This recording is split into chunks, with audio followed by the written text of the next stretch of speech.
खबरें तफसील से। सोनिया गांधी से ईडी की पूछताछ के खिलाफ कांग्रेस लीडर सड़कों पर आज भी उतरे हैं। राहुल गांधी पार्टी के सीनियर लीडरों के साथ पार्लियामेंट से विजय चौक की जानिब मार्च में शामिल हुए। इस दौरान पुलिस ने कांग्रेस लीडरों को रोकने की कोशिश की। राहुल गांधी विजय चौक पर धरने पर बैठ गए। राहुल की शिकायत है कि वो अपनी बात कहां और कैसे उठाएं। राहुल गांधी राष्ट्रपति भवन जाना चाहते हैं। राहुल गांधी को पुलिस वैन में बिठाकर विजय चौक से ले गई। विजय चौक की जानिब मार्च कर रहे कांग्रेस लीडरों राहुल गांधी, जिसमें मल्लिकार्जुन खड़गे, रंजीत रंजन, केसी वेणुगोपाल, मानिक राम टैगोर, इमरान प्रताप गढ़ी और के सुरेश समेत दिगर लीडरों को पुलिस ने हिरासत में लिया है। मल्लिकार्जुन खड़गे का कहना है कि वजीर आजम नरेंद्र मोदी और वजीर दाखिला अमित शाह अपोजिशन की आवाज दबाने की ये साजिश कर रहे हैं। वो अपोजिशन को कुचलना चाहते हैं, लेकिन कांग्रेस डरने वाली नहीं है। हमारी जद्दोजहद जारी रहेगी। तो ये बड़े लीडरों को हिरासत में लिया गया है। दूसरी तरफ अकबरपुर रोड की तस्वीरें भी कुछ देर पहले न्यूज़ 18 उर्दू ने नाज़रीन आपको दिखाई थी। वहां पर भी बड़े लीडर, जिसमें सचिन पायलट समेत कई और लीडर थे, जिन्हें हिरासत में लिया गया और फिर नजदीकी पुलिस स्टेशन उन्हें पहुंचाया गया है। अकबरपुर पर जो छोटे कारकुन हैं, छोटे कार्यकर्ता हैं कांग्रेस के, उन्हें भी हिरासत में लेने की कार्रवाई उस वक्त चल रही थी। इस वक्त क्या कुछ चल रहा है आगे भी हम आपको अपडेट देते रहेंगे। राहुल गांधी ने जब धरने पर वो बैठे थे तो क्या कुछ कहा था, आइए आपको सुनाते हैं। यहाँ पे क्या हुआ, यहाँ पे सारे सांसद आए, हाँ, और उन्होंने महंगाई की बात की, हाँ, और बेरोजगारी की बात की, और ये हमें यहाँ बैठने नहीं दे रहे हैं, हाँ, अंदर बात नहीं करी जा रही है, डिस्कशन नहीं अलाउड है, हाँ, और यहाँ पे हमसे अरेस्ट कर रहे हैं। हाँ, तो आप जिस तरह से मैन हैंडलिंग की गई और राष्ट्रपति से नहीं मिल सकते, संसद में अपनी बात नहीं कह सकते, जो स्थितियां बनी हुई है उस पर आप क्या कहेंगे? वो तो है, हिंदुस्तान की स्थिति है, पुलिस स्टेट है, वो तो सच्चाई है। अगर मोदी जी राजा है, पुलिस स्टेट है, सांसद अगर राष्ट्रपति से नहीं मिल सकते तो क्या होगा, ये आप मुझे बताइए। काफी दूर रखा गया प्रोटेस्ट मार्च के दौरान, बात करने की कोशिश कर रहे हैं। सर, क्या आप डिटेल होंगे आप रुकेंगे यहाँ पर?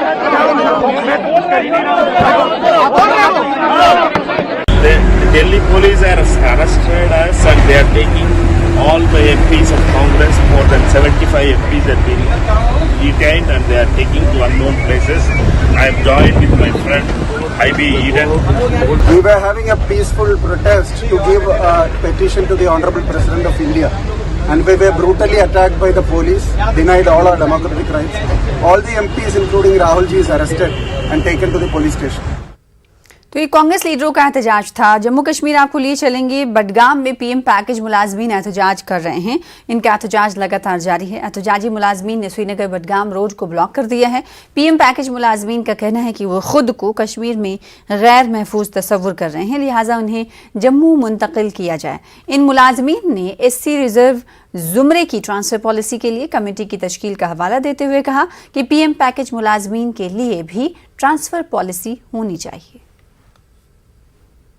कल जो LG इंतजामिया की ओर से जो कमेटी गठित की गई है रिजर्व कैटेगरीज के लिए जो जम्मू बेस्ड है, ये एक डिस्क्रिमिनेशन है हमारे साथ, कश्मीरी पंडित्स के साथ या पीएम पैकेज के साथ। अगर उनके लिए ट्रांसफर पॉलिसीज फ्रेम की जा रही है, हमारे लिए ट्रांसफर पॉलिसी क्यों नहीं है? ये सिंपल बात है कि जम्मू के रिजर्व कैटेगरीज वोट बैंक है, उनके लिए आवाज जा सकती है, लेकिन हमारे लिए कोई आवाज कहीं नहीं जाती है। ये हमारा सबसे बड़ा मुतालबा है सरकार के लिए। हमने एक सिंगल पॉइंट डिमांड लोकेशन की रखी है। हमने अपनी सेफ्टी और सिक्योरिटी के मुताबिला देते हुए कहा है हमारी सेफ्टी और सिक्योरिटी को बिल्कुल मुमकिन किया जाए, लेकिन उस पर सरकार ने अभी तक कोई भी ठोस कदम नहीं उठाया। ये डिमांड पिछले 76 दिनों से हम कंटिन्यू हड़ताल पे हैं, अंदर टेंट पे हैं, सिर्फ इसीलिए क्योंकि जो हमारी राहुल भाई की जो शहीद हुए हैं और जो आज जो गवर्नमेंट ने जो ट्रांसफर पॉलिसी बनाई है कल, उसके अगेंस्ट हमारा ये है कि अगर रिजर्व कैटेगरी लिए ट्रांसफर पॉलिसी है, हमारे लिए क्यों नहीं?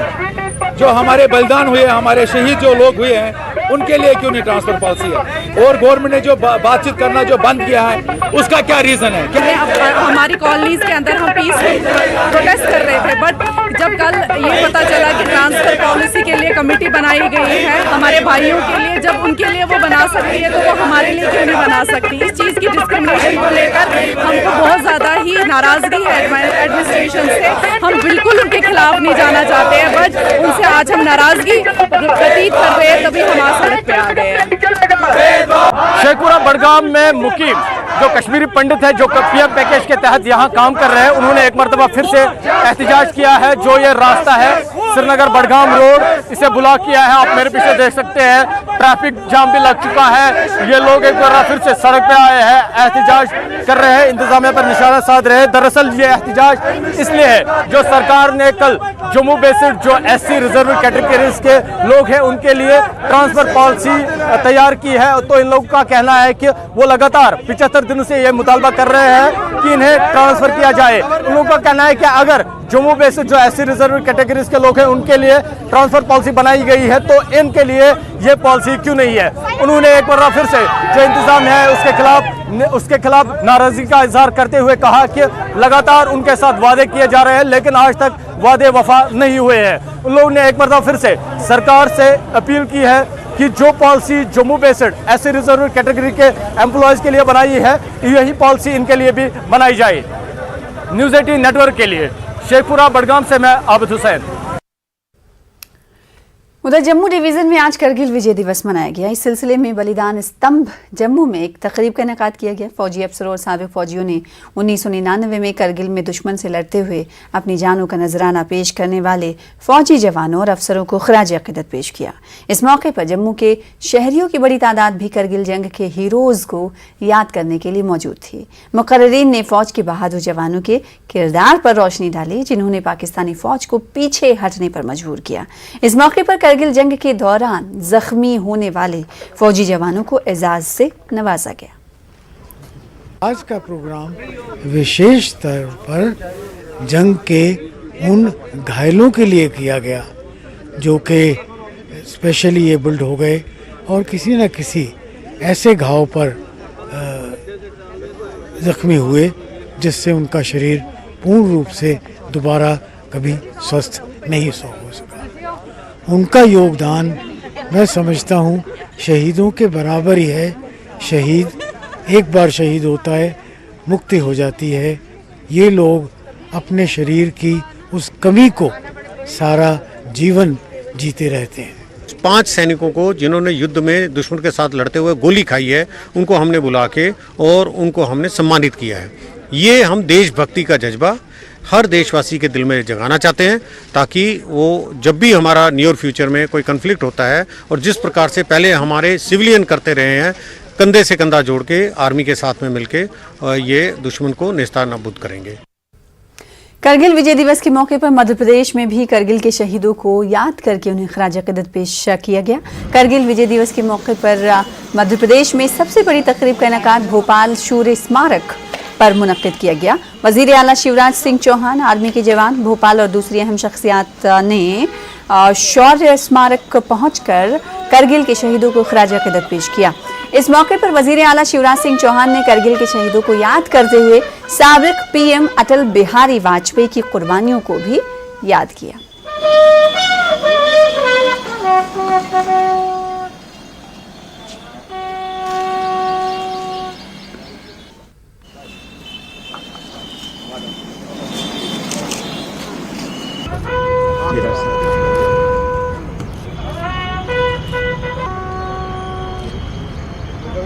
लेकिन इस कठिन लड़ाई में जिस वीरता का परिचय भारतीय सेना ने दिया, हमारी आर्मी, हमारी एयरफोर्स, वो दुनिया के इतिहास में अद्भुत है, अभूतपूर्व है। पाकिस्तानी सैनिक मार गिराए गए, घुसपैठिए खदेड़ दिए गए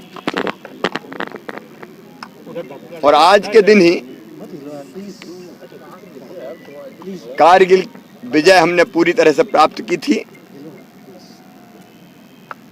आज अटल जी को भी मैं प्रणाम करता हूं। भारत के प्रधानमंत्री के रूप में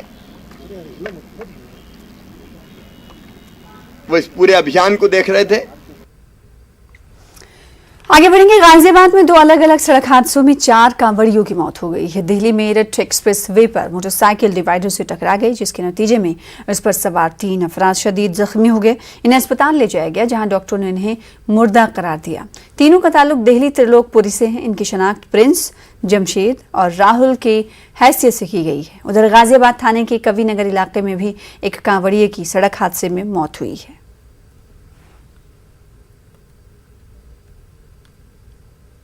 दिल्ली के वजीर आला अरविंद केजरीवाल गुजरात के दौरे पर हैं। इन्होंने सोमनाथ मंदिर में पूजा अर्चना की। इस दौरान केजरीवाल ने गुजरात में शराब से हुई हलाकत को अफसोसनाक करार दिया।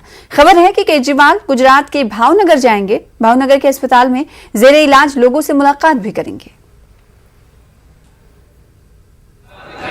मैं यही कहना चाहूँगा कि ये बहुत ही दुखदाई घटना है, जो 20 से ज़्यादा लोगों की इस हादसे के अंदर मौत हुई।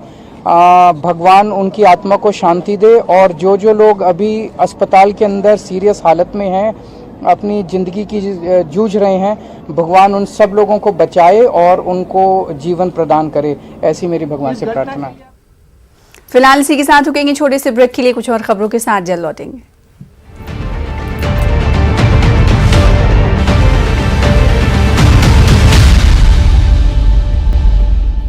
और ब्रेक के बाद इस वक्त की बड़ी खबर का रुख कर लेते। छत्तीसगढ़ के रायपुर से इस वक्त की बड़ी खबर आ रही है। बीजेपी ने असेंबली का घेराव किया है।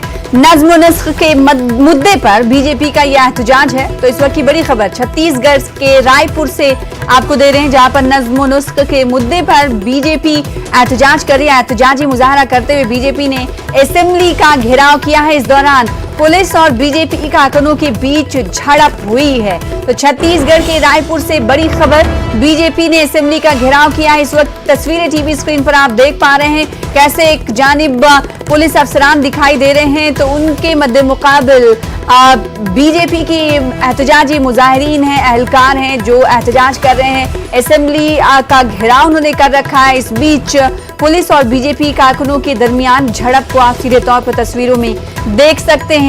इसके पीछे की वजह यह है, एहतजाज करने की पीछे की वजह भारतीय जनता पार्टी के लीडरान का ये कहना है कि नज्म नस्ख के मुद्दे पर छत्तीसगढ़ सरकार पूरी तरीके से फेल हो गई है, इसीलिए उन्हें सड़कों पर उतरना पड़ रहा है और इसीलिए असेंबली का वो घेराव कर रहे हैं। लेकिन इस बीच पुलिस और बीजेपी कारकुनों के दरमियान झड़प दिखाई दे रही है। तो तस्वीरें आप देख सकते हैं किस तरह से जमावड़ा दिखाई दे रहा है भारतीय जनता पार्टी के एहलकारों का, लीडरों का। वो असेंबली का घेराव कर रहे हैं, असेंबली का घेराव किए हुए हैं, शायद आगे बढ़ने की वो कोशिश कर रहे हैं, जिस पर पुलिस की तरफ से उन्हें रोकने की कोशिश की जा रही है। जो खातून एहलकार हैं भारतीय जनता पार्टी के, उन्हें रोकने के लिए खातून पुलिस कांस्टेबल भी तैनात की गई हैं, ताकि उन्हें आगे बढ़ने ना दिया जाए। जो तस्वीरें हैं यही तमाम चीजें बयान करी। नारेबाजी भी लगाई जा रही है भारतीय जनता पार्टी के लीडरों की तरफ से।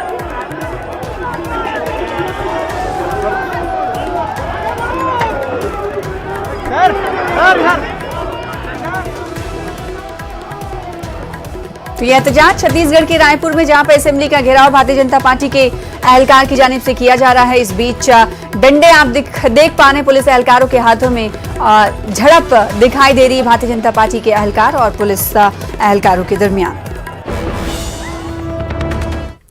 आगे बढ़ेंगे। इलाहाबाद हाईकोर्ट ने लखीमपुर तशद्दुद मामले में मुलजिम आशीष मिश्रा को बड़ा झटका दिया है। हाईकोर्ट की लखनऊ बेंच ने लखीमपुर खीरी के तिकोनिया तशद्दुद केस में आशीष मिश्रा की जमानत अर्जी को मुस्तरद कर दिया है। यानी आशीष मिश्रा को फिलहाल जेल में ही रहना पड़ेगा। ख्याल किया जा रहा था कि उन्हें कुछ शराइत के साथ जमानत दी जा सकती है, लेकिन ऐसा नहीं हुआ। इससे कबल इस मामले की समाअत 15 जुलाई को हुई थी, जब अदालत ने अपना फैसला महफूज रखा था।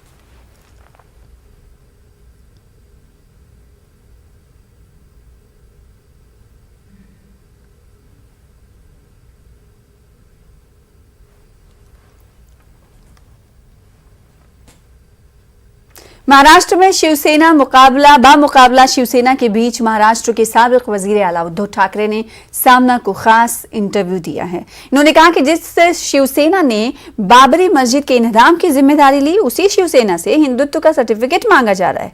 जिस पर भरोसा किया उन्होंने धोखा दिया। वहीं उन्होंने बीजेपी से सवाल किया कि जम्मू कश्मीर में पीडीपी से इत्तेहाद करते वक्त गैरत आखिर कहां खो गई थी। और इस बीच एक बड़ी खबर आ रही है जिसका रुख कर लेते हैं। ये इंटरव्यू आपको अब से कुछ देर बाद दिखाएंगे। ईडी के दफ्तर से निकली सोनिया गांधी। तो इस वक्त की बड़ी खबर, लंच ब्रेक के बाद फिर होगी पूछताछ।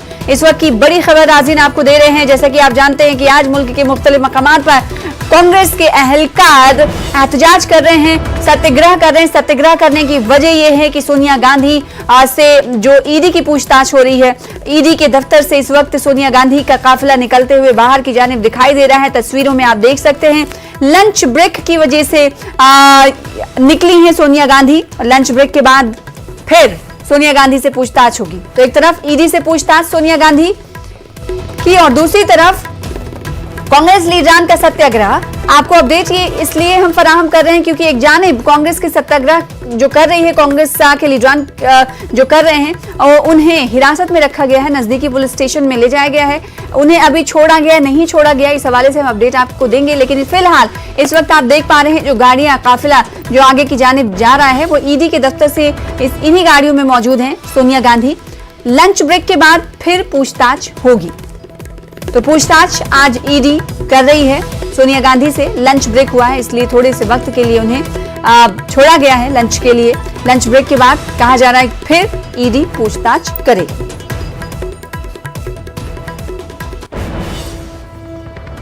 नाज़रीन, अब से कुछ देर पहले जैसा कि मैं बात कर रही थी कि महाराष्ट्र में साबिक वजीर आला उद्धव ठाकरे ने सामना को इंटरव्यू दिया है। इस मौके पर उन्होंने कई बातें कही हैं, जिसमें से उन्होंने एक बात ये कही कि हिंदुत्व का सर्टिफिकेट भारतीय जनता पार्टी हमें देने की कोशिश कर रही है और उन्हें देने की कोशिश की जा रही जिन्होंने बाबरी मस्जिद इन्हदाम की जिम्मेदारी ली थी। तो और साथ ही साथ उन्होंने सवाल किया है कि जब पीडीपी के साथ इन्होंने कोलिशन किया था तो उस वक्त आखिर उनकी गैरत कहाँ गई थी। इसके अलावा क्या कुछ उन्होंने कहा, आइए आपको तफसील से दिखाते। ताकद आहे शिवसेनेची ताकद काय आहे की सामान्यांना बाळासाहेबांनी असामान्यत्व दिलं। आता पुन्हा एकदा या सामान्यांना सामान्यातून असामान्य लोक घडवण्याची वेळ आलेली आहे आणि म्हणून मी माझ्या तमाम शिवसैनिकांना आणि माझ्या माता भगिनींना बांधवांना विनंती करतो की चला परत उठा, आता पुन्हा एकदा सामान्यांना असामान्य बनवूया। कारण हे साधी लोक होती आणि ह्यांना ती चूक, मी पुन्हा तेच म्हणेन की ही चूक माझी आहे की त्यांना ताकद दिली, पण त्या ताकदीने ते उलटा वार नुसता नाही केला तर राजकारणामध्ये ज्या आईने जन्म दिला त्या आईला गिळायला निघालेली अवलाद आहे। नुसता आईवरती वार करणारे आपण म्हणत होतो तशी नाहीये ही, राजकारणात ज्यांनी यांना जन्म दिला त्या आईला म्हणजे शिवसेनेला गिळायला निघालेली अवलाद आहे। पण तेवढी ताकद त्यांच्यामध्ये नाहीये, कारण शेवटी आई ही आई आहे। ज्या शिवसेनेनी बाबरीची जबाबदारी तेव्हा घेतली होती शिवसेना प्रमुखांनी, त्या शिवसेनेला तुम्ही हिंदुत्व सोडलं म्हणून संपवायला निघालात। बरं, आम्ही काँग्रेस बरोबर गेलो म्हणून तुम्ही म्हणता हिंदुत्व सोडलं। मग मुफ्ती महमद आणि मेहबूबा मुफ्ती बरोबर तुम्ही गेला होतात, ते काय होतं, काय सोडलं होतं तुम्ही? मग तेव्हा तर आम्ही, आता तुम्हाला वाटतं हिंदुत्व सोडले, जे सोडलं नाही, पण तेव्हा तुम्ही लाच सोडली होतीत ना। काय मेहबूबा मुफ्ती आज सुद्धा वंदे मातरम म्हणतात की भारत माता की जय बोलतात, हे माहिती असून सुद्धा तुम्ही मला हे त्यांनी एकदा सांगितलं होतं की तिकडे निवडणुका घेऊन दाखवा असं अतिरेक्यांनी आव्हान दिलं, म्हणून आम्ही निवडणुका घेऊन दाखवल्या, सरकार बनवून दाखवा म्हणून आम्ही त्यांच्याबरोबर सरकार बनवून दाखवलं। पण सरकार बनल्यानंतर मला वाटतं मुफ्ती महमद सईदनी अतिरेक्यांचा आणि पाकिस्तानला त्यांनी धन्यवाद दिले होते काश्मीर खोऱ्यात शांततेत निवडणुका होऊ दिल्यामुळे। मग कोणाला काय दाखवलं तुम्ही, कोणाला काय दाखवलं? म्हणजे बरं, आता सुद्धा ते बिहारमध्ये जे बसलेत नितीश कुमार बरोबर, नितीश कुमार हिंदुत्ववादी आहेत का? कारण मला जे आठवतं त्याच्याप्रमाणे त्यांनी एकदा संघमुक्त भारत असा नारा दिला होता, संघमुक्त भारत, असं शिवसेनेने कधी दिला नाही। आणि अजूनही हम तुम एक कमरे में बंद असं यांचं मंत्रिमंडळ आहे, त्याच्यामुळे त्याचा विस्तार कधी होणार आहे माहिती नाही। पण हे मंत्री जरी किती झाले तरी कपाळावरती जो विश्वासघाताचा शिक्का बसलाय तो नाही पुसता येणार।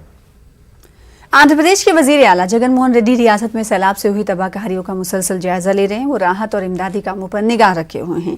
इस बीच जगन मोहन रेड्डी आज एल्लोरू और अंबेडकर कोनसीमा जिले के सैलाब मुतासरा इलाकों के दौरे पर हैं। जगन मोहन रेड्डी सैलाब मुतासरीन से मुलाकात कर रहे हैं और उनकी शिकायतें सुनकर मुतल्लिका अफसरान को जरूरी हिदायत जारी कर रहे हैं।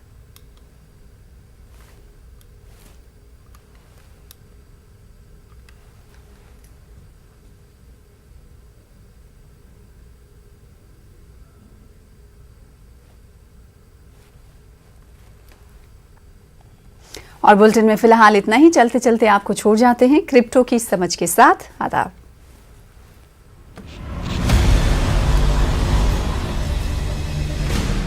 ज़ेड-पे and news 18 network present crypto की समझ। नमस्कार, ZebPay and news 18 network present crypto की समझ। इस एपिसोड में आज हम आपको बताएंगे एनएफटी के बारे में। नॉन फंगिबल टोकन्स यानी एनएफटी 2020-21 में बहुत पॉपुलर हुए। इस वक्त ये सबसे ज्यादा इस्तेमाल किए जाने वाले ब्लॉकचेन टेक्नोलॉजी में से एक है। एनएफटी कई तरह के होते हैं। स्टैटिक एनएफटी, इंस्टीट्यूशनल और रिटेल इन्वेस्टर्स ज्यादातर स्टैटिक एनएफटी आर्ट और मेमोरेबिलिया में निवेश करते हैं। पीएफपी यानी पिक्चर फॉर प्रूफ और अवतार जैसे ब्रेड एप्स, कूल कैट्स इस कैटेगरी में आते हैं। जनरेटिव आर्ट यानी जो कंप्यूटर जनरेटेड हो, एल्गोरिदम या आर्टिफिशियल इंटेलिजेंस के जरिए बनाया हुआ हो। कलेक्टिबल्स जैसे स्पोर्ट्स ट्रेडिंग कार्ड या मेमोरेबिलिया मार्केट ने भी धीरे धीरे पॉपुलैरिटी हासिल कर ली है। फोटोग्राफी भी बहुत पॉपुलर है और अब कई एस्टेब्लिश्ड फोटोग्राफर्स भी इससे जुड़ चुके हैं। म्यूजिक एनएफटी म्यूजिक के ऑडियो या वीडियो का टोकनाइज्ड वर्जन है। गेमिफाइड एनएफटी में अर्न करने के लिए खेला जाता है, हालांकि सभी गेम्स प्ले टू अर्न नहीं होते।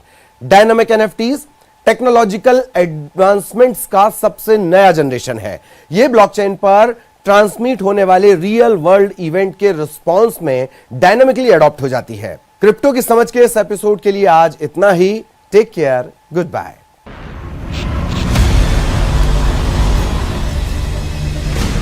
ज़ेड-पे and news 18 network present crypto की समझ।